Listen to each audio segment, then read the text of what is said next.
Bienvenidos y bienvenidas a Enclave Política. Brasil afronta una situación de crisis política que parecería se estanca en la protesta social y en la resistencia del gobierno a atender la demanda de la ciudadanía. Siendo el segundo país del mundo con más muertos a causa de la pandemia, también es la nación con otros problemas de fondo que van más allá de la pobreza, aunque esta ya es un problema en sí mismo, como por ejemplo el manejo de la justicia, la deforestación crónica y sobre todo una violencia extrema en las grandes ciudades. Pero también hay expectativa de cómo se posicionan los actores políticos para las elecciones del próximo año. De esto queremos conversar con la analista política Giselle Ricobón, a quien le damos la más cordial bienvenida. Giselle, qué gusto tenerla de nuevo por acá y de entrada le preguntaría, ¿hasta dónde el panorama que acabo de describir efectivamente moviliza, sacude la conciencia de los ciudadanos brasileños? Porque parecería que esto da vueltas sobre el mismo eje. Un gusto enorme estar contigo, Orlando, una vez más en Enclave. Bueno, realmente hace casi 3 años que estamos viviendo esa pesadilla en Brasil, que es el del gobierno Bolsonaro, ¿no? Entonces, gran parte de la gente que apoyó Bolsonaro en la última elección presidencial ya no le apoya. O sea, mucha gente del centro, de la derecha, que había apoyado la campaña de Bolsonaro, ya ha salido del gobierno. Ahora, sigue manteniendo Bolsonaro un grupo de apoyadores fieles, en promedio de 20% de los electores, que no pase lo que pase, ¿no? Haga lo que haga este hombre, sigue le apoyando. Entonces, estamos en una situación complicada porque él realmente sigue teniendo, además de ese apoyo popular, de una base electoral súper radicalizada, pero que también está sostenida, por ejemplo, con apoyo de los agricultores, con apoyo de la gente de la milicia, que hace parte incluso, ¿no?, de su base electoral, y también del apoyo de la gente religiosa, ¿no? O sea, de una base importante que él tiene apoyo de la iglesia. Y ahí que, además de esas convulsiones de la pandemia y de todo lo que ha pasado en Brasil, la posibilidad de impeachment está atrapado en las manos del presidente de la Cámara de Diputados, el diputado Arthur Lira, que sigue siendo su base de apoyo, ¿no?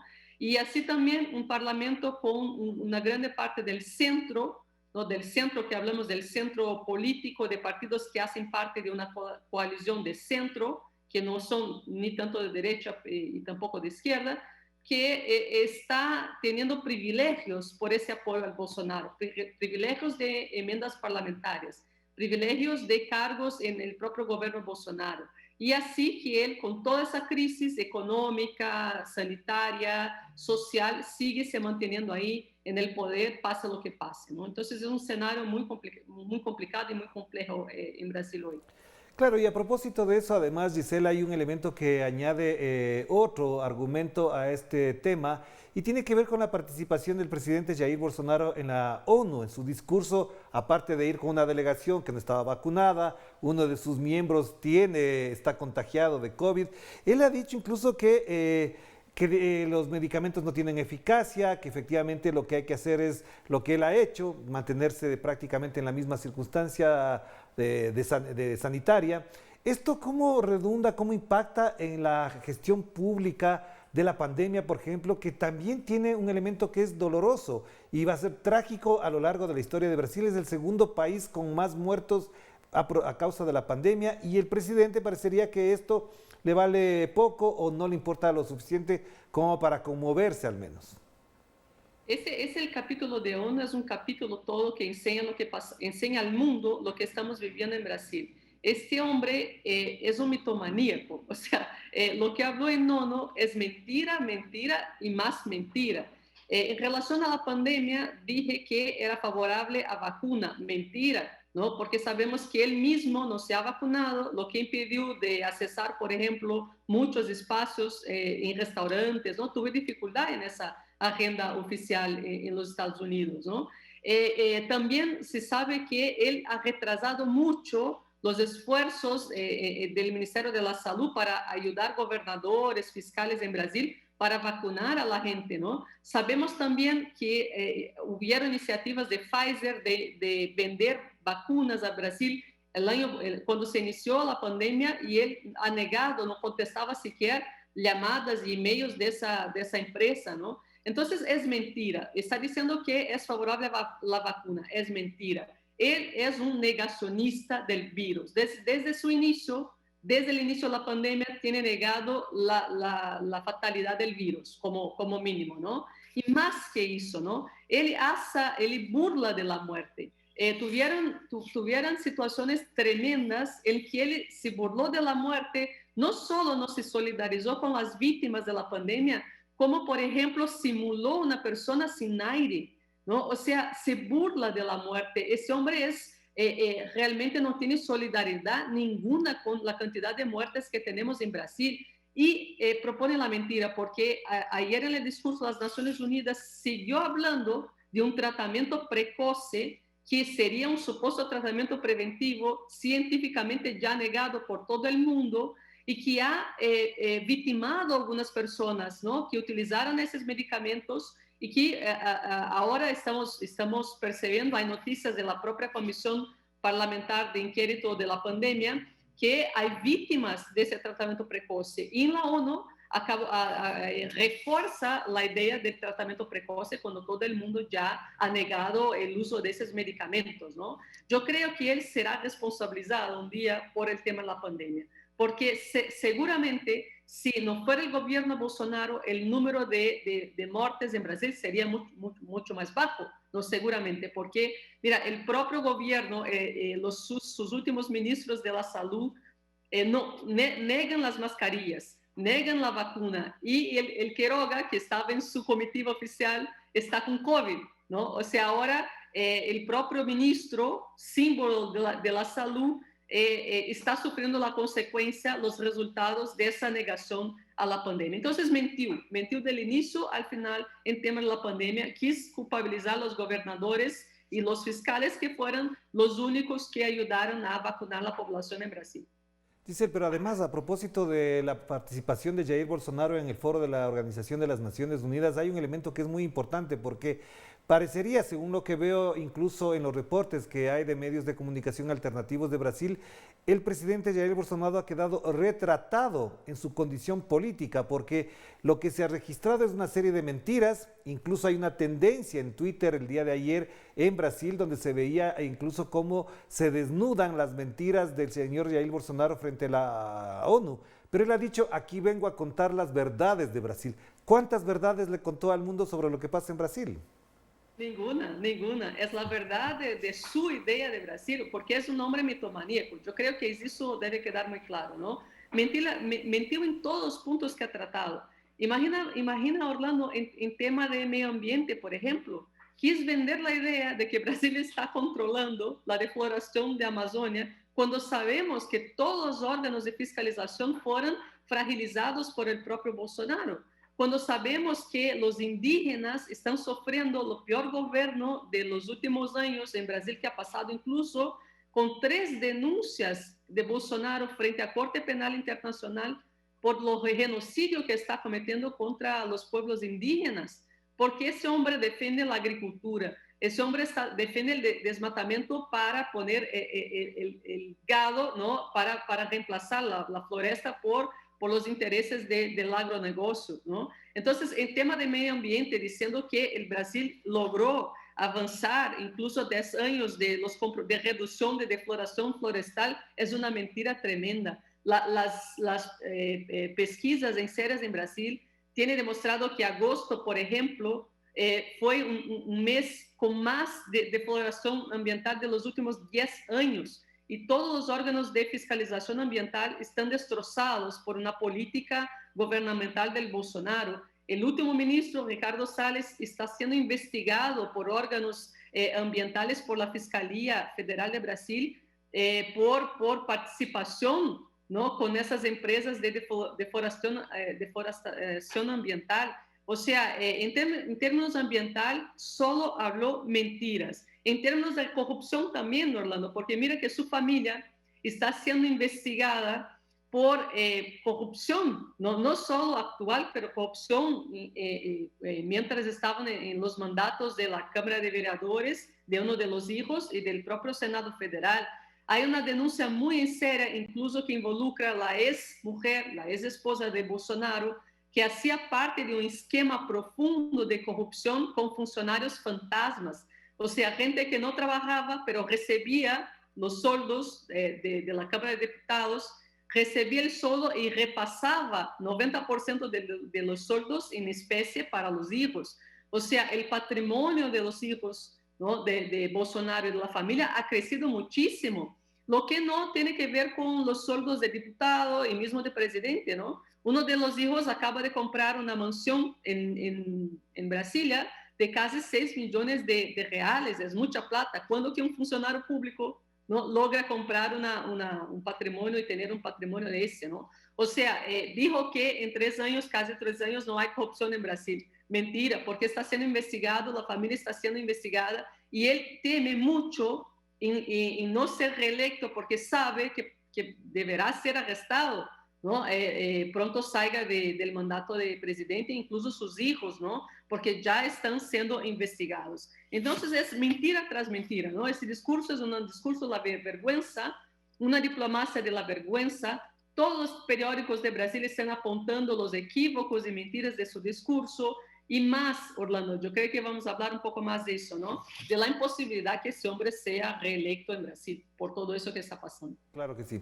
Hagamos la primera pausa, Giselle, y enseguida volveremos sobre eso. Efectivamente, el panorama electoral se prevé en esta lógica, pero también evidentemente hay una movilización social que puede incidir en ese panorama. Vamos a hacer la primera pausa y enseguida nos volvemos a conectar con Brasil, con Giselle Ricobón para analizar. Ya dejamos atrás un poco lo que ha dicho el señor Jair Bolsonaro en la ONU y ahora veamos lo que espera el pueblo brasileño para las próximas elecciones. Vamos a la pausa.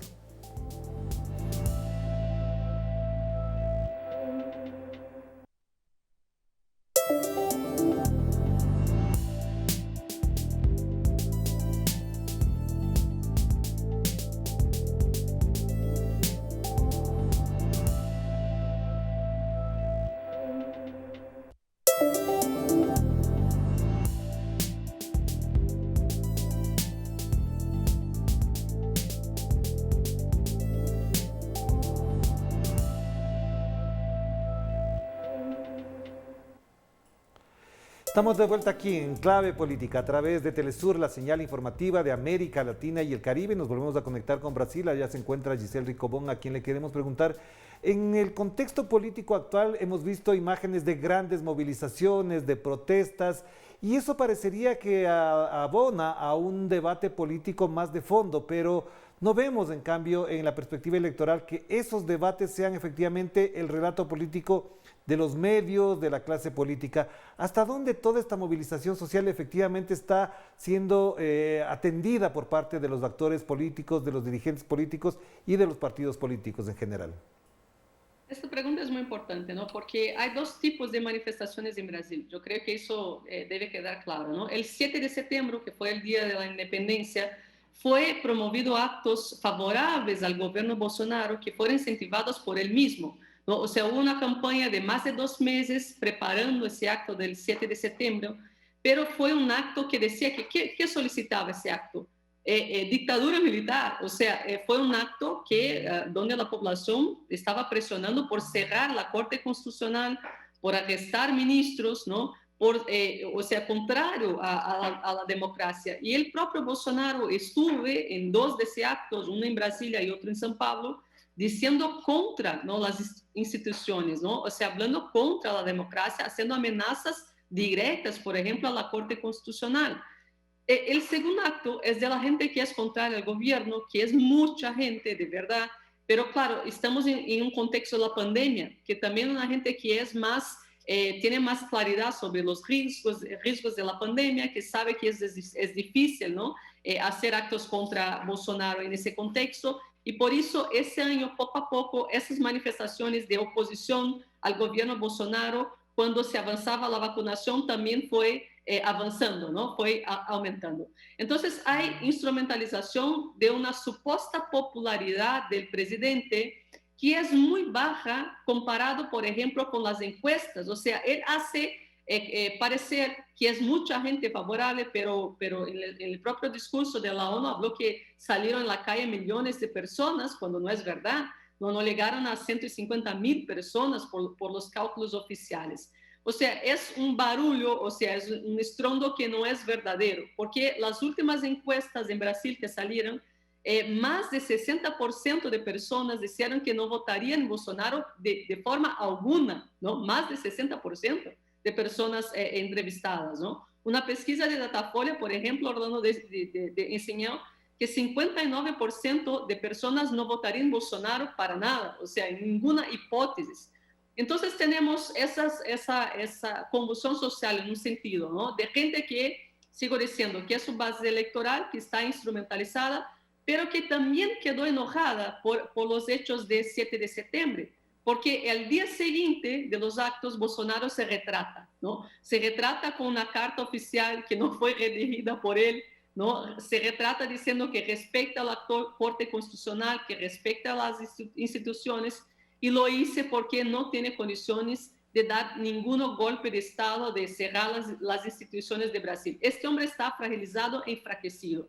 Por lo tanto, esa gente incluso quedó enojada con él. Muchos de sus apoyadores que creían que iba a cerrar la Corte Constitucional, votaron, regresaron para su casa diciendo, mira, este hombre no cumple lo que habla, ¿no? Lo que todos ya sabíamos, pero o sea, acabaron se dando cuenta de la mentira que estaban involucrados, ¿no?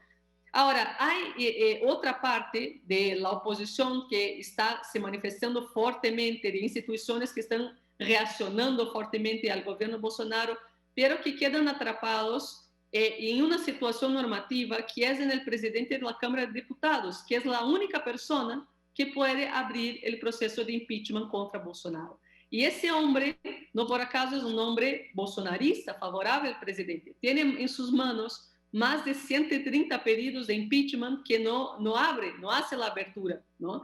Porque está haciendo un juego, como yo hablé en la primera parte, de privilegios de su base electoral y mantiene la idea de que no es hora de impeachment por la situación económica, la crisis sanitaria de Brasil. O sea, está manteniendo el gobierno como está. Ahora, la situación de Bolsonaro como un todo está muy frágil, ¿no? Él ha dicho que la situación de él es de arresto, de muerte o de victoria, ¿no? Una frase que acabó diciendo un par de semanas. Eso enseña que él está realmente presionado y tensionado por muchas situaciones de falta de apoyo, de gente que le apoyaba, y también por presión de la pandemia, por presión económica, en fin, y por la propia crisis que él ha profundizado en el país, ¿no? Por lo tanto, es probable, Orlando, que realmente la tensión que hace con el Tribunal Electoral por voto impreso, que también no ha logrado ganar, ¿no? Haga con que realmente no venga a ser candidato. Hoy ya acabó de decir, porque no se escribe lo que él dice, porque es un mentiroso contumaz, pero hoy acaba de decir que probablemente no va a ser reelecto, ¿no? Porque ya está sintiendo un clima complicado para esa reelección. Probablemente él va a intentar algún nombre que sea bolsonarista, pero que no tenga tantos problemas, ¿no? Judiciales, de investigación, tanto problema de imagen, para que el fenómeno bolsonarismo siga en Brasil. Y yo creo que es el rol principal de Brasil en el próximo año, ¿no? Claro. Intentar contener el fenómeno bolsonarismo, porque yo creo que Bolsonaro realmente no aparece como un candidato viable, hasta porque seguramente el Tribunal Electoral le va a casar derechos políticos por todos los actos antidemocráticos que ha hecho a lo largo de su gobierno, pero seguramente intentarán un nombre que sea un poco más aceptable por la derecha, por el mercado, para que se mantenga el fenómeno bolsonarista y las estructuras que lo apoyan, ¿no? Entonces, claro, nuestro rol es sacar ese fenómeno de la sociedad brasileña, que es mucho más profundo incluso que el propio Bolsonaro. Claro, y frente a eso, entonces, Giselle, bien que lo has explicado adecuadamente, ¿cómo se coloca en ese panorama Ignacio Lula da Silva? Te pregunto esto por dos consideraciones que son importantes de este momento. Lo uno, efectivamente, las encuestas le va muy bien, no hay duda de que tendrá un buen posicionamiento electoral, pero segundo también es que es posible, dicen algunos, que surja una figura mediática que pueda contrarrestar, quitando ya lo que acabas de mencionar de Bolsonaro, porque la derecha no va a dejar fácilmente que vuelva al poder Lula da Silva. ¿Hasta dónde esta tendencia y esta corriente que tiene Lula se puede consolidar y sostener? Claro, eso es importante porque la gran trampa, Orlando, de la media tradicional en Brasil es decir que Bolsonaro es Lula es igual Bolsonaro al revés, o sea, radicalmente polarizado. O sea, decir que Lula y Bolsonaro son dos polos, ¿no? de corrientes políticas distintas. Eso es una mentira, ¿no? Porque para nada Bolsonaro se puede comparar con Lula, ¿no? O sea, Lula es un hombre republicano, es un hombre que juega el juego democrático. Entonces, la gran trampa, yo creo que Lula va a enfrentar esa idea de polarización de Bolsonaro-Lula, ¿no? Queriendo decir que son dos polos que no son buenos al Brasil, que debería tener una tercera vía, ¿no? Más favorable al Brasil. Esa idea de tercera vía ya está en construcción por la gran prensa, por empresarios que ya no sustentan el bolsonarismo. Entonces, probablemente va a ser un candidato que tenga un discurso más democrático, pero es conservador y es de derecha seguramente, ¿no? O sea, un demócrata que va a surgir como aquel que va a superar Bolsonaro porque va a respetar las instituciones, pero que va a profundizar reformas estructurales a favor del mercado, contra la gente pobre, contra el Estado y la protección social. Entonces Lula tiene esa dificultad. La gran ventaja, yo creo, de Lula es que tiene mucho apoyo popular. Realmente todas las encuestas que salen Lula, él sale como el candidato que vence en el primer turno, ¿no? Cualquier otro candidato. Entonces ese apoyo popular realmente es absolutamente favorable al expresidente y vamos a recordar que la elección pasada él solo no ganó la elección porque fue impedido en sus derechos políticos, ¿no? Por una trampa también hecha con el sistema de justicia y el ex juez Sergio Moro, que después fue a ser ministro del propio Bolsonaro, ¿no? Entonces yo creo que Lula tiene mucha condición, pero va a ser una elección muy difícil con fake news, con esa tentativa de polarización, ¿no? Lula versus Bolsonaro, que es una trampa equivocada, y con el apoyo fatal de las élites a un tercer candidato que todavía no se enseñó en Brasil, ¿no? Hay algunos nombres, pero no está definido, de una tercera vía, que es la tercera vía que va a colocar el Brasil de nuevo, ¿no? En una pacificación social, ¿no? Pero claro, va a ser el candidato del mercado, ¿no? Que para nada va a favorecer el pueblo brasileño. Quiero acordar que estamos con una inflación tremenda, una crisis social profunda, mucha gente pasando hambre, ¿no? Mucha gente sin empleo, y esas elecciones son decisivas al futuro del país. Yo creo que Lula realmente va a ser vencedor. Ahora, va a ser una elección, una de las más difíciles que seguramente han pasado Brasil, ¿no? Por todo ese contexto que estamos explicando. Para finalizar, una pregunta entonces muy concreta alrededor de esto, que se nos acaba el tiempo, Giselle, y tiene que ver con que efectivamente la figura es Lula, pero buena parte también de los análisis que hacen algunos expertos en materia electoral dicen que Lula está bien, pero el frente que pueda él aglutinar no le es suficiente si solo va con el Partido de los Trabajadores. ¿Hasta dónde hay condiciones para amplificar la base de apoyo de Lula a partir de un frente de organizaciones y partidos desde el centro hacia la izquierda? ¿Es posible? Claro, es posible. Yo creo que Lula es muy listo en ese sentido, ¿no? Porque tuve 2 mandatos en Brasil con una coalición amplia de partidos, ¿no? Y de una base política bien amplia, ¿no? Para nada fue un gobierno solo de los partidos de izquierda, ¿no? Los mandatos de Lula fueron conocidos por esa posibilidad de mediación política. Es un hombre que tiene una trayectoria de mediación política y yo creo que ya está empezando una construcción de diálogo con mucha gente, incluso que no es de su base, ¿no? electoral, para construir una posibilidad de gobierno como a ejemplo de lo que realmente él ha hecho en sus 2 primeros mandatos, que fue un mandato de coalición, que fue un mandato de mediación, porque por naturaleza es un hombre que tiene diálogo, que sabe mediar y que sabe liderar a la gente, ¿no? Por eso fueron 2 gobiernos realmente muy bien sucedidos en ese sentido. Tendrá alguna resistencia de partidos que quieren candidatos propios, especialmente de derecha, ¿no? Pero yo creo que van a mirar al final que algunos, ¿no? van a entender que esa coalición es más importante para vencer el fenómeno Bolsonaro do que realmente, ¿no? intentar un candidato que no tendrá cualquier condición, ¿no? de lograr las elecciones en Brasil. Por eso yo creo que la segunda vuelta será decisiva para nuestro país. Muchísimas gracias, Giselle, muy amable, muy importante además de entender esta lógica y en esta medida y en esta perspectiva lo que pasa en Brasil. Te mando un abrazo, que estés muy bien.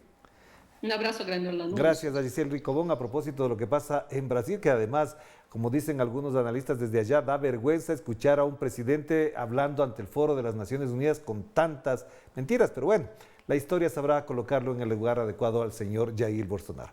Nosotros nos despedimos. Cuídense mucho, que la pasen bien. Chao, chao.